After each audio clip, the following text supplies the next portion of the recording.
Good morning students. आज हम बसंत भाग 2 से पाठ 13 एक तिनका कविता पढ़ेंगे। इस कविता के रचयिता हैं अयोध्या सिंह उपाध्याय हरिओम।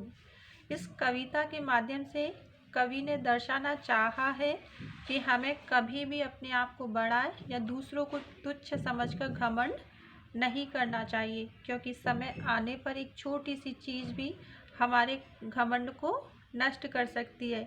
कवि ने इस कविता में एक तिनके के माध्यम से बताना चाहा है कि किसी भी घमंडी व्यक्ति के घमंड को चूर चूर करने के लिए एक तिनका ही काफ़ी है। यदि यह तिनका उसकी आँख में गिर जाता है तो सारा घमंड पल भर में नष्ट होकर वह व्यक्ति अत्यंत परेशान हो सकता है।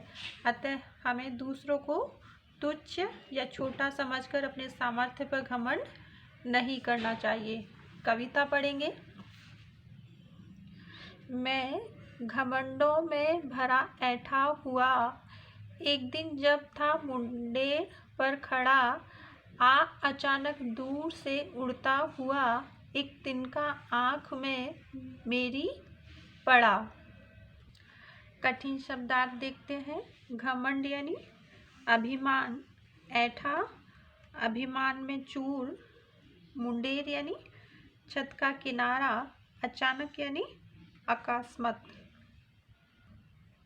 इन पंक्तियों में कवि ने उस समय का वर्णन किया है जब उनकी आँख में एक छोटा सा तिनका, या तिनका किसे कहेंगे, घास का एक छोटा सा टुकड़ा गिर जाता है।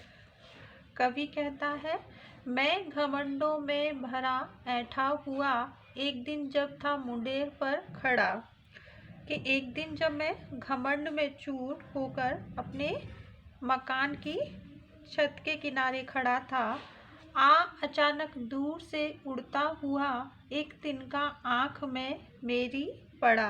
और तभी अचानक एक छोटा सा तिनका दूर से उड़ता हुआ मेरी आँख में आकर गिरा। मैं झिझक उठा हुआ बेचैन सा, लाल होकर आँख भी दुखने लगी, मूठ देने लोग कपड़े की लगे, ऐंठ बेचारी दबे पाँव भागी। कठिन शब्दार्थ देखते हैं। झिझक यानी तिलमिला उठना, बेचैन यानी परेशान, मूठ देना यानी कपड़े को इकट्ठा करके जो हम आँख को सेकते हैं, ऐंठ यानी अक्कड़, दबे पाँव भागी यानी चुपचाप चली गई। कवि कहता है कि जैसे ही तिनका आकर मेरी आँख में गिरा तो मैं झिझक उठा, मैं तिलमिला उठा हुआ बेचैन सा, और मैं उससे परेशान हो गया। लाल होकर आँख भी दुखने लगी और मेरी आँखें लाल हो गई और वह दर्द से दुखने लगी।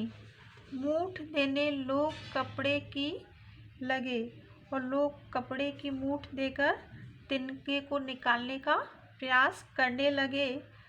ऐंठ बेचारी दबे पाँव भगी, और ऐसी स्थिति में मेरा घमंड गायब हो गया।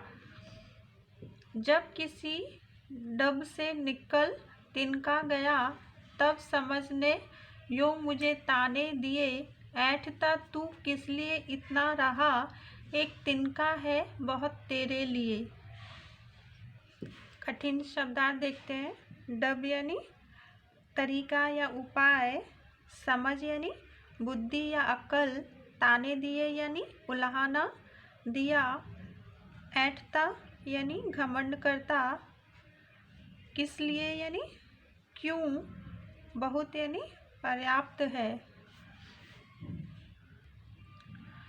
कवि कहता है कि जब बहुत प्रयत्न के बाद तिनका आँख से निकल गया, तब समझने यूँ मुझे ताने दिए, तब मेरी बुद्धि ने उलाहना देते हुए कहा, ऐंठता तू किस लिए इतना रहा, कि इतना घमंड क्यों करता रहा, एक तिनका है बहुत तेरे लिए, और तेरे घमंड को चूर चूर करने के लिए, तुम्हारे घमंड को नष्ट करने के लिए एक छोटा सा तिनका ही पर्याप्त है। अर्थात इस कविता में कवि ने बतलाना चाहा है कि हम प्रत्येक कार्य करने में सक्षम होते हुए हमें किसी भी चीज़ का घमंड नहीं करना चाहिए, क्योंकि कई बार छोटे से छोटा मनुष्य भी, छोटी से छोटी वस्तु भी हमारे घमंड को तोड़ सकती है।